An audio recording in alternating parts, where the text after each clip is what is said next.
Buenas tardes, muchas gracias por la invitación. Voy a tratar de hacerlo rápido si entramos bien con los tiempos. Bueno, este trabajo es una continuación de algo que vengo trabajando hace años, que es un indicador macroeconómico que es el Gross Output. Si ustedes están interesados, bueno, después podemos seguir charlando, pero una de las cosas que también es importante en este indicador, que es lo que voy a tratar de explicar en esta presentación, es desde un punto de vista microeconómico. Una de las cosas que yo enseño en la facultad es investigación operativa, que también vamos a ver un poquito de qué se trata, y cómo la programación de la producción nos muestra a nosotros algunas cosas que desde la economía austríaca se vienen diciendo desde hace muchos años. Bueno, el Gross Output, su necesidad explicada mediante el análisis de la programación de la producción. Ese es el título de la presentación. Inicialmente, algo que para la mayoría probablemente sea un recordatorio, las etapas productivas y su comportamiento frente a cambios en el consumo. Desde la economía clásica,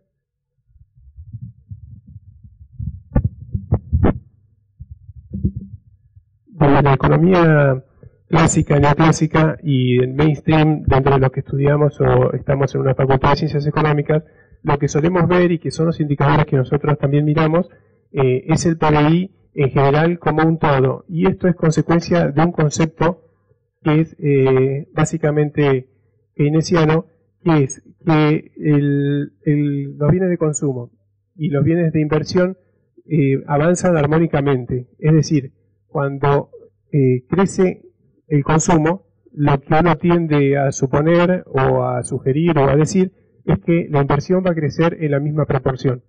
Sin embargo, dentro de la economía austríaca, este es el famoso triángulo hayekiano, una de las consecuencias que nosotros descubrimos es que puede crecer el consumo y en etapas, estas son distintas etapas productivas. Esta es el consumo, la que está siguiente es la que le provee al sector minorista de consumo, el anterior sería el mayorista, el otro fabricante, productor, extractor, etc. Pero estas etapas avanzan diferencialmente, es decir, puede crecer el consumo y sin embargo en alguna etapa intermedia, alguna industria puede comportarse de manera tal que ya no le sea rentable mantener la actividad productiva que tenía.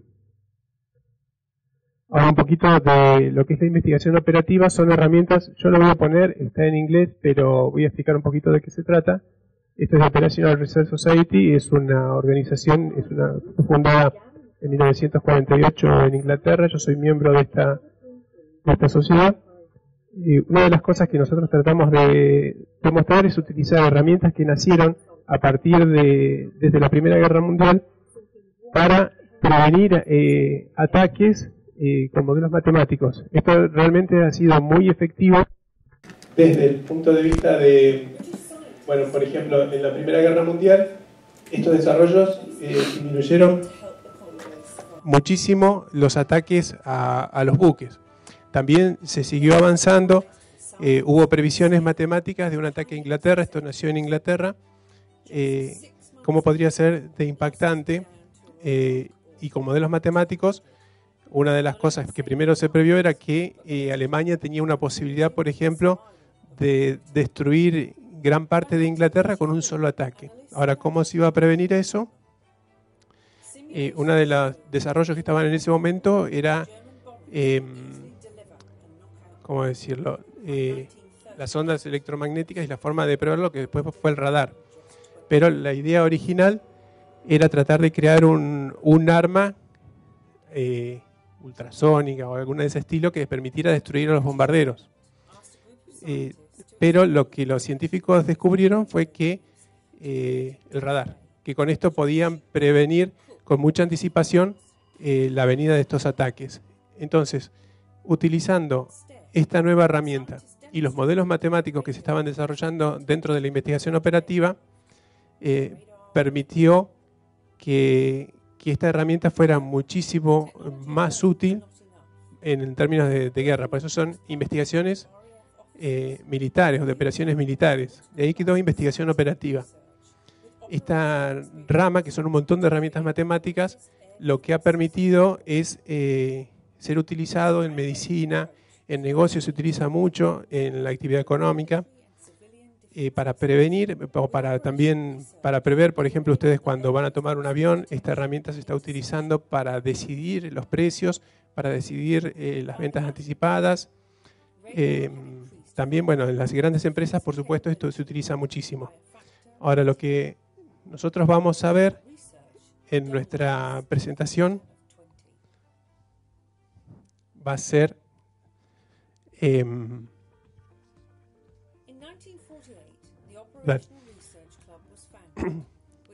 bueno, vamos a adelantarlo, si no nos... Lo que vamos a ver es un pequeño ejemplo de una empresa que posee 2 bienes y 3 diferentes recursos, ¿sí? Una de las cosas que por ahí tenemos como asumida y dentro del mainstream o dentro de los economistas o incluso dentro de muchos sectores empresariales es esto que decía Keynes en la teoría general. En el caso de previsiones a largo plazo, el equipo que no se repone seguirá proporcionando ocupación hasta su agotamiento. Es decir, ¿por qué voy a tener una máquina parada si la puedo estar utilizando? Esto tal vez en términos macroeconómicos sería el PBI potencial, digamos, ¿por qué voy a tener un PBI potencial si yo podría incentivar a que eso se estuviera utilizando? Desde el punto de vista de una empresa, yo aquí tengo 2 bienes, se podría hacer con mucho más, en realidad se hace con mucho más, pero las conclusiones no cambian, solamente nos complejizarían los cálculos. Y posee 3 recursos, un recurso 1, recurso 2, recurso 3. Puede ser, por ejemplo, una fresadora, o puede ser alguna máquina de doblamiento, pueden ser tareas administrativas, etc.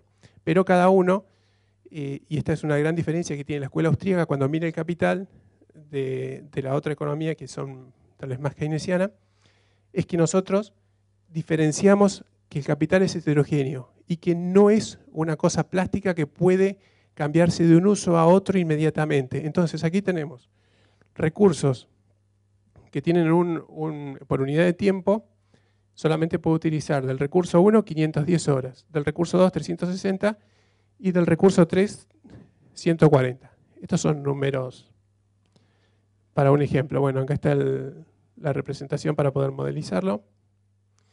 El punto de partida. Bueno, esta empresa produce 2 bienes y cada uno tiene esa restricción de recursos.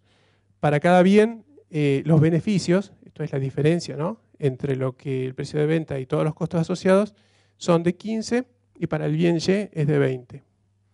Esto nos da que deben producirse esa cantidad de productos. Como son dos bienes solamente, podemos hacer una representación gráfica y es donde estaría esa flecha. ¿Esto qué nos da como consecuencia? Nos da que utiliza del recurso 1, 510. Esa máquina está siendo utilizada en su totalidad. Del recurso 2, 360 y del recurso 3, 137,14. Es decir, utiliza prácticamente toda su capacidad instalada. Sin embargo, se puede producir un cambio en el mercado. Y acá vamos a recordar un poquito en la conferencia 2 de precios y producción de Hayek. Él dice que la producción de la industria como un todo puede incrementarse o disminuir en gran parte por cambios en el uso de recursos existentes, no por cambios tecnológicos, sino organizando la producción de manera diferente. En este caso, vamos a suponer que en este mercado, por alguna razón, del bien X, el beneficio se incrementa en un 10%. Esto puede ser porque, por ejemplo, se ha descubierto que este bien es mejor, es un insumo mejor para otras industrias posteriores, puede haber más demanda porque hubo una caída en las otras, o bien puede ser por un tema de costos. Hay más materia prima para este tipo de bien, entonces me incrementa el beneficio de alguna manera. Este incremento del beneficio hace que ahora la decisión óptima, lo que me maximiza los beneficios, sea esta posición, es decir, 90 unidades del bien X. Ahora, en esta nueva situación, donde el empresario toma esa decisión, porque así le dicen los que están programando la producción, así vas a ganar más, a pesar de que gana más, fíjense qué pasó con el uso de los recursos. El recurso 1 utiliza solamente 270 de 510. El recurso 2, 360. Este lo utiliza casi todo. Y del recurso 3 ya no utiliza nada. Es decir, ha apagado algunas máquinas y otras lo está utilizando a menor capacidad. ¿Para qué? Para ganar más. Porque si alguien le insistiera o le dijera, oh, no, tenés todas esas máquinas apagadas, ¿por qué no las aprovechás? Si él quisiera aprovecharlo para producir lo otro, tendría que dejar alguno de estos para abajo y ganaría menos. Esto es una especie de paradoja que, como yo lo doy en clase y los chicos están recién estudiando, no alcanzan a advertir el impacto que esto debería tener en nuestra forma de pensar. Ahora, esto no lo voy a leer, lo voy a explicar. Imaginemos que tenemos, esto por qué es importante también tenerlo presente para poder justificar que tenemos que usar el gross output además del PBI. El gross output es un indicador que nos muestra toda la producción. Ahora, el PBI en el sistema de cuentas nacionales, cuando uno lo calcula, ¿qué hacen? Se toma un año base y se dice, bueno, el PBI de esta industria, que es todo lo que produjo menos todos sus costos, es del 10%. Entonces, cuando la cantidad producida de esa industria crece, siguen tomándose como que el incremento en el PBI fue del 10%. Sin embargo, si pasara algo como esto, la cantidad de bienes que se están produciendo monetizados ha aumentado. Entonces yo puedo decir que creció en esa proporción. Sin embargo, cuando yo miro que estoy utilizando, si yo en ese año justo miro esa empresa, estoy utilizando muchísimo menos recursos, menos insumos, menos materia prima, menos horas de trabajo, menos maquinaria, menos electricidad, etc. Entonces, en realidad, el aporte al PBI, porque el PBI es el valor agregado, sería muchísimo mayor. Bueno, conclusión, el PBI es un indicador que es útil, pero que puede resultar ambiguo por este tipo de situaciones. El gross output no tiene ninguna ambigüedad de este sentido porque lo que nos muestra es solamente la cantidad de bienes que se han producido. Por eso, bueno, es una herramienta más a incorporar. Bueno, acá tenemos cómo ha variado el uso de los recursos, a pesar de que se ha maximizado el beneficio del empresario, han disminuido los recursos.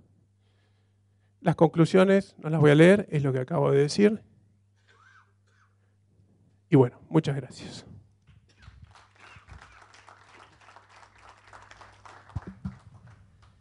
Bueno, estamos con tiempo de sobra para preguntas, así que abrimos el panel.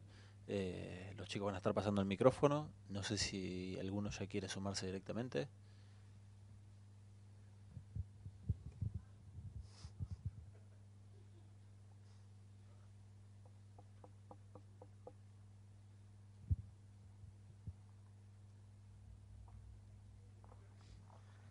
César, ¿qué tal?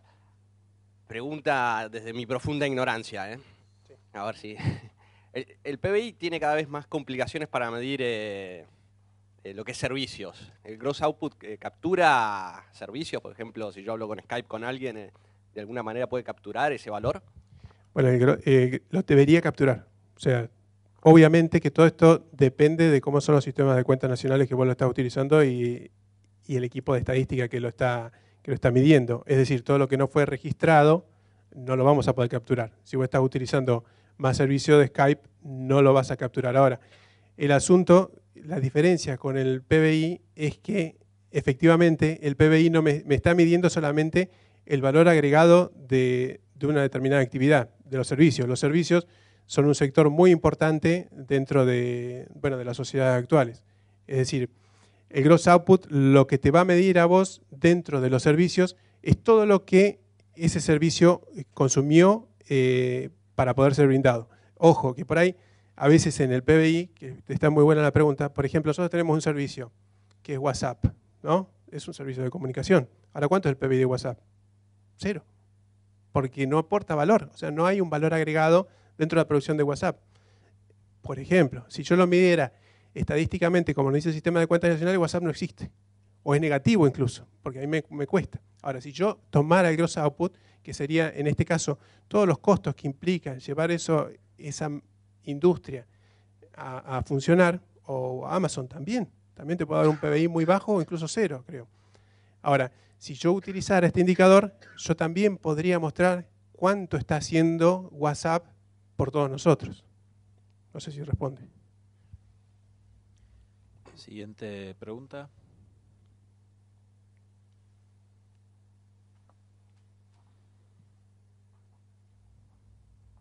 César, bueno, te felicito y te considero un experto en este sistema de output. Muchas gracias. Me pregunta la siguiente. Entonces, como estamos conversando ahora en la sala, correlacionar, digamos, PBI con pobreza, PBI con informalidad, PBI con otras variables, ¿sería inexacto a tu modo de ver? Muy inexacto. Es decir, el PBI, yo insisto otra vez, no es eliminar el PBI, es tener el PBI incorporar este tipo de actividad. ¿Por qué? Porque lo que nosotros tenemos que mostrar, hoy lo estaba escuchando, cayó el consumo un 6%, creo que es, medido año a año de este mes. Es la mayor caída en 20 meses y tenemos que fomentar el consumo porque así vamos a fomentar la industria, vamos a fomentar...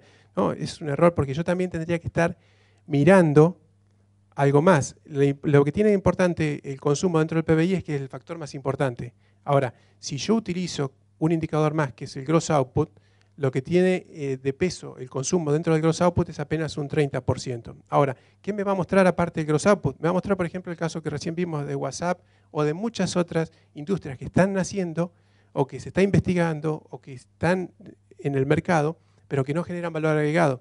Todas esas empresas que están generando valor y que no están generando valor agregado, pero que hoy están invirtiendo, va a aparecer en el indicador gross output, pero ese indicador también es un indicador anticipado de cómo va a venir en el futuro la economía. Marx Kausen, yo sé que muchos acá no lo conocen, pero es el líder del gross output a nivel mundial, está utilizando este indicador como un anticipador de cómo va a ser el PBI a futuro, cómo va a comportarse el valor agregado o la economía final a futuro. Es un indicador que nos muestra con mucha anticipación lo que está pasando hoy. Es decir, si yo quiero también utilizarlo para comparar con la pobreza, también podría yo decir cómo está creciendo hoy la actividad económica, porque yo sé que en el futuro, hoy ya no tenemos prácticamente dudas en Argentina, de que si no tengo inversión, no tengo actividad económica, no tengo empresas nuevas, en el futuro la pobreza no va a disminuir. Por eso también sería un buen indicador para agregar a esas mediciones que te interesan. Bueno, los invito a despedirlo con un fuerte aplauso a César. Muchas gracias por la presentación y vamos a darle la